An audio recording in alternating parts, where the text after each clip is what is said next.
அன்னைக்கு வேடன் ஒருவன் வருவதை அந்த மான் பார்த்துருச்சு.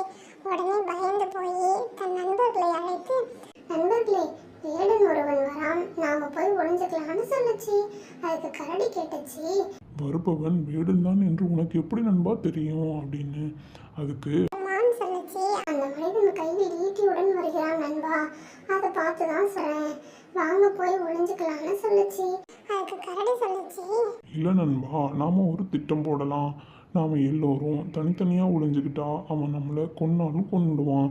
அதனால் நாம் எல்லாரும் ஒன்றா சேர்ந்து போய் அவனை பயன்படுத்தி இங்கேருந்து விரட்டிடலான்னு சொல்லுச்சு. நான்கு நண்பர்களும் சேர்ந்து போய் அந்த வேடனை காட்டிலிருந்து விரட்டிட்டு மறுபடியும் சந்தோஷமாக